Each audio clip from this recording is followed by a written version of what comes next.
Hello YouTube, Jay Murphy here with another Murphy Law special. The big E3 announcements and trailers for Microsoft and Sony were yesterday. I just spent the last hour and a half or so doing some research. Just a little disclaimer, I'm Sony right now. I'm going Sony, but I'm going to try and make this as unbiased as possible. You may see my eyes shift a little bit because I'm recording on my laptop and I've got some tabs open to read you off some things. My personal belief is that Sony wins right now with their announcements and everything. But let's take a little bit of a closer look. First, we're going to start with the price. Sony's price is $100 cheaper than the Xbox One. Sony is going to be $400. And Xbox is going to be $500. So unlike the PS3 release, they've learned from their mistake. They're not making a crazy price, and they're already beating Microsoft's price. Whether Microsoft will change their price or not based on this information is yet to be seen. But as of right now, PlayStation is winning that part of it.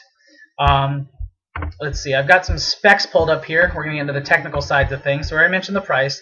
They both use a Blu-ray disc drive. So Xbox is caught up on that. They both have a game DVR, which means you'll be able to record games through the system itself, so no more capture cards needed on both of those. They both have 8 gigs of RAM. However, Sony is using GDDR5, while Xbox is using DDR3. So we're not really sure how that will affect the way the game processes all the huge graphics that we're getting. So we'll see about that. They both have an 8-core CPU. PlayStation is going with an AMD Jaguar processor, while Microsoft is using a custom CPU. They both have 500 gig hard drives, so there's that. They both have cloud storage. Neither of them are backwards compatible. They both got motion control options and second screen options, the Vita for the Sony and Smart Glass for Microsoft. They both have subscription services, and there's one for me to mention there. Sony, well, through the last 3 generations, well, not PlayStation, the last 2 generations have offered free online play. They are now making it a requirement on the PS4 for you to have a Plus account to play online. However, it's still cheaper than Xbox's. Xbox Live is $60 a year. PlayStation Plus is $50 a year. Through PlayStation 3's life, the PlayStation Plus has offered free games. Whether they be small indie titles or really big name games, sometimes $20 greatest hits games, but either way, they've offered free games. Microsoft is now copying that, the same way Sony copied the achievements by adding trophies, but they're copying that game model and offering free games for gold members, starting with Halo 3 and Assassin's Creed 2. But frankly, I think it's a little too late. One of the main draws that I got my PlayStation was because of the free games on Plus. I don't have a lot of money. I don't buy every game that comes out. So just last week, Deus Ex Human Revolution became free. I have not had a chance to play that game. I haven't had an extra $20 to buy it when it dropped to $20. Now I have it for free and can play it at my own discretion. Full disclosure, when you have a Plus account, if your PlayStation Plus subscription runs out or you decide not to renew it, you can no longer play those free games. But even if you have the account for 1 year, you pay $50 for 1 year, the amount of games you get to play in that year equals way less than renting all of them, equals way less than buying them used and then trading them in, or even buying them used and returning them. So either way, to me, I think it's a better deal. And we will see with it now being required to play online what kind of changes my PlayStation offers for Plus subscribers. So that's one thing to look at. Both trophies and achievements will be able to be imported into the new system, so that's a plus. So before we get into the games and the exclusives for each system, there is something I'd like to mention that I think is a big point on Sony's side of the board, and that is Microsoft's DRM choices, which in this case stands for Distribution Restriction Master Plan. It has been confirmed, it is no longer a rumor, that on the Xbox One, you will have to license your games to your account. It is not as restrictive as all the fanboys are making it out to sound.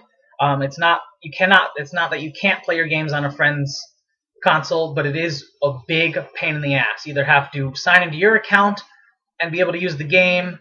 You have to you can trade a license to a person, but then that person can't trade it afterwards. There's all kinds of restriction, and essentially it's turning any disc-based game into a digital game. Personally, I think digital distribution is an awesome choice. It should not be a requirement. It's great that if I don't want to reserve a game or I don't want to get up at midnight, I can hop onto the PlayStation Store and buy a game day one digital, download it to my console, and enjoy it. But making it a requirement is such a bad idea. Such a bad idea. You buy the disc, you put it in, you enter the code, it's locked to your account. You don't need the disc anymore. What the hell is the point?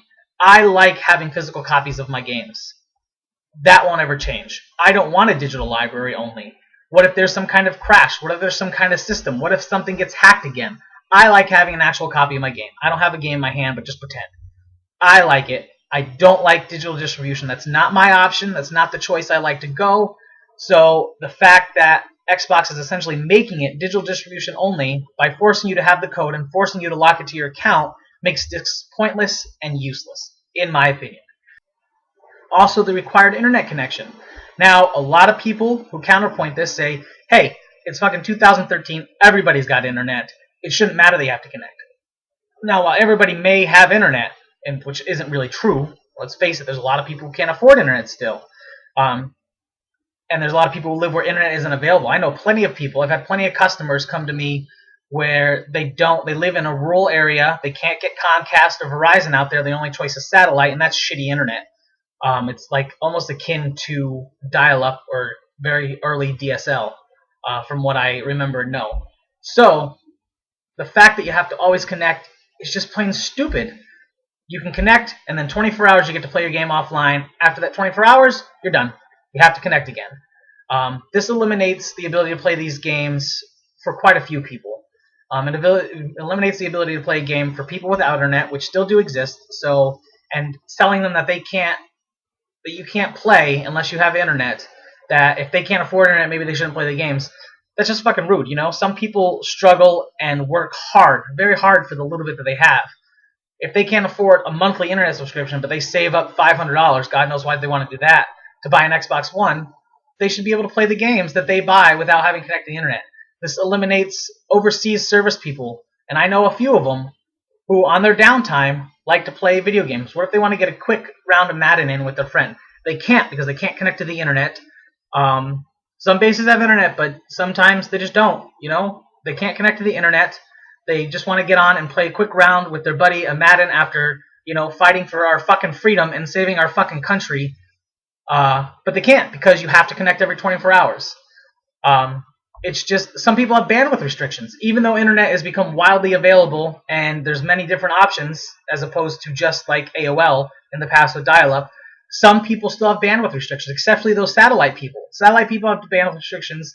If you're still on DSL, depending on how many people connect, that can slow down your thing. Comcast is upping their speeds, but they have the option and the ability to enforce a bandwidth restriction at any time. They're not currently, but if they ever did, and with the system being always on and always needing internet connection and constantly sending information, that could kill your bandwidth. Some people only have portable internet, and while these internets are fast enough to power things like Netflix and online gaming, if there's a bandwidth restriction, always being on or always having to connect, even when you want to play a single-player game, is going to fuck that up and eliminate that option for a lot of people. So I just think it's complete and utter bullshit. I don't like it. My PS3 is always connected to the internet. It always will be because I have constant internet. But my situation is not everyone else's situation. It's not fair, it's not cool, and it's a bad business model. They're worried so much about losing money on trading games that they're losing customers who don't want this new system because of that. All those fucking restrictions. It's so stupid. Now, let's move on to the games. I've watched some trailers. I watched a lot of Sony trailers. I watched a few Xbox trailers. As of right now, PS3, Xbox-wise, I like Sony's exclusives better. Naughty Dog is a fantastic company. Fantastic. They make awesome games. The Uncharted series, Last of Us is coming out soon. They make great games. So I really like them.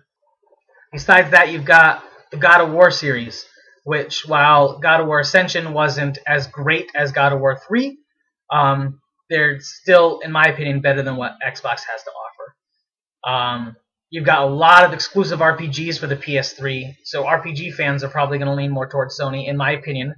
It has been announced that both Metal Gear Solid 5 and the next Final Fantasy game will be on both systems, but personally, having a game that's available for both isn't enough to make me go to Xbox One, especially with my love of RPGs. Ni no Kuni, Wrath of the White Witch, that just came out a few months ago on PlayStation 3, is a fantastic RPG. It's beautifully drawn, the music is fantastic, and the gameplay is very fun. A nice, innovative battle system that I haven't seen in RPGs before. So there's just too many exclusives on the Sony side of things that I like. While, in my opinion, Xbox has got Forza, which I'm not a big racing fan. I like arcade racing like Burnout and Split Second, so I can get that with either system. So it's not really a plus for me. Plus, Gran Turismo is on Sony only, so if I really wanted a racing game, I've got the option. You've got God of War, which is just a standard third-person shooter. The storyline is okay, but again, it's not enough to make me want to buy a system. Halo. Single player has always been fun. The story is really well written, sci-fi wise, and I like the story. I'm not good at multiplayer, and I'm very willing to admit that. I'm not good at Halo multiplayer, therefore it doesn't appeal to me, therefore not another attraction. Fable, which always claims to have the most choices, you can make choices, it's free, everything changes, yada yada yada. It's really linear, and it doesn't matter what choices you make because there's still only two endings, good or bad. So while the gameplay is decent, it's not as open and free as they make it out to be, and again, not enough to make me buy the system. So let's get into the games now for each system. Again, my eyes are going to shift because I'm probably going to be reading from some tabs because I have a horrible, horrible memory. But as far as I know, at the time of this recording, the new Final Fantasy, which used to be Versus 13, is now turning into Final Fantasy 15, and that'll be exclusive. They've also got Kingdom Hearts 3. Finally, after fucking 300 DS titles, it's great that we get an actual direct sequel. But that looks like it'll also be PS4 exclusive. Now, some of these I don't know anything about, but I'm just going to list them off. Deep Down is coming out. That's a working title for it. It's a Capcom game. Don't know much about it. Drive Club looks like a PS4 exclusive racing game. It's going to have some features much like auto clubs in real life where you can share your videos and your times and everything else with racers. Again, not a big racing fan, so we'll see. Knack is about a small robot in a fantasy world fighting goblins. I don't know much about the game. They're making a Mad Max game, which is based off of the 80s Mel Gibson movies. I like the movies, so if it's like an open world post-apocalyptic driving action game, then that could be cool. The Order 1886 is an alternate Victorian era London where technology is way advanced than what it was back then, so we'll see what that looks like. We've got some old IPs coming back. We've got a new Killzone game coming. I already mentioned Final Fantasy. Infamous Second Son, which is the game I reserved for launch. Really like the Infamous series. 1, 2, and Festival of Blood expansion. Really, really fun. I always like when open world games give you superpowers, and the Infamous games are fantastic, so I can't wait for that one. They're also changing the powers from electricity to smoke, so that'll be interesting to see. I already mentioned Kingdom Hearts 3, so that's what we've got on the Sony side, and I'm sure we can expect, again, more awesome stuff from Naughty Dog. We could probably expect another Uncharted, probably another God of War later down the line. I would not be surprised if any of those were mentioned.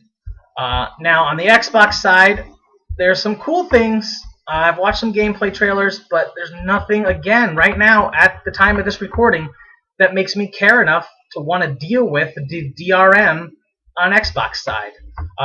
We've got Rise, spelled R-Y-S-E. That looks actually pretty cool. I watched the gameplay trailer, and it looks really good. The graphics are phenomenal. The action looks fun. It looks like a fun game, but the only time I'm ever going to play it is if one of my friends has it. It's not enough to make me want to go with it. They've got a game called Quantum Break coming out. It's a Microsoft Studios game. It's going to tie in with an Xbox exclusive TV show, so that's two now that we know of: the Halo exclusive TV show and the Quantum Break TV show. I believe it's a single-player game as opposed to the MMORPG of Defiance, who tries the same thing. So we'll see how that works out. Not sure yet. And I'm sure if these shows are successful and Microsoft really wants their money, that it'll eventually come out on DVD or Blu-ray, and everyone will be able to see it. And I know for a fact you'll be able to pirate it. So that's not another reason to buy the system for me. But they do claim that the gameplay in the game will affect the TV show and vice versa, so we'll see. D4, not much information about that, so we'll see. Fantasia Music Evolved is a Disney and Harmonix game. It's a music game, so it doesn't really appeal to me. I liked Rock Band every once in a while, but it's not. I'm not like the biggest Harmonix fan. I'm sure some people out there will like it, but it just doesn't appeal to me. We've got an untitled Black Tusk Studios game, so we know they're working on one. We don't really know. Crimson Dragon, which is a spiritual successor to the Panzer Dragoon series. That could be fun, and I know that they had an original Xbox Panzer Dragoon game that was really awesome, but I don't know, man. It's just not. I don't think it's enough to do it. They've got a game called Project Spark. It looks like it's going to be a Little Big Planet kind of game where like users can create lots of content and it's really user friendly. But who knows if with this business model of everything costing money, who's to say that they won't let you create your content and then charge other people to download it while you don't see any of the profits and they get lots of it. So we'll see how that goes. It could be good, but still, I need to wait till these games actually come out and reviews come to even make me consider buying an Xbox. Sunset Overdrive is from Insomniac. They're a great game company. They made some great games. It's a stylized open-world shooter. We'll see about that one. Then we've got some old games returning. Dead Rising 3 seems to be an Xbox exclusive. I didn't really like Dead Rising 2. I liked the first one, and it just, whatever. It is what it is. I'll have to see. Plus, I'm still mad at Capcom right now. Forza Motorsport 5. Again, Forza are great games. I know lots of people who are into cars, like in real life, who fix them and work on them and race them, and they love these games. So I'm not going to take away from that. They are great racing games, but I'm not a racing game fan, and this is all personal opinion. You can use this information to make whatever choice you want for it, but it's not going to fit me. If you like racing games, it's a great game, and you should probably give them a shot, but it's not for me. Halo, the only thing we saw was a CG trailer. It did not look like gameplay. It looked like a movie intro, so there's no saying what the gameplay will be like. The story will probably be good as always, but like I said earlier, I don't like the multiplayer, so that takes it away from me. A Kinect game, Kinect Sports Rivals. The Kinect was fun when I had it and played with it, but whatever, I'm done with that. Here's a big one that a lot of people are talking about, but I think it's a stupid move. Ever since acquiring Rareware, Microsoft has underutilized them, in my opinion. They released another Banjo-Kazooie game that was okay, but still didn't capture the original fun of the original one. They did Grab by the Ghoulies. So for Xbox One, they're doing a download-only game called Killer Instinct. They're bringing it back. Here's the fucking hook. Free to play? Sure. First character, free. Any other character you want to play with? Pay for download. I don't see how this is a good idea. Some of the fun of modern fighting games is having this huge roster of characters to choose from. As much as I hate how Capcom has handled the Street Fighter and Marvel vs. series as of late, with the exception of Marvel vs. Tatsunaka, or Tatsunaka vs. Capcom, which is a fantastic game, they're nickel and diming everybody to death. They released Marvel vs. Capcom 3 with the claims that it was complete, that they weren't going to do any more of these ultimate versions, and they're like, get 2 characters free when you're free, sweet, or by the special edition, sweet, you got them.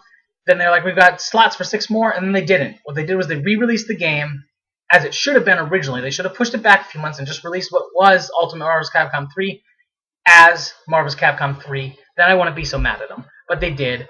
But still, even the original roster is great. Street Fighter 4, same thing. They made all kinds of changes. There's Super Street Fighter 4 like they said they wouldn't.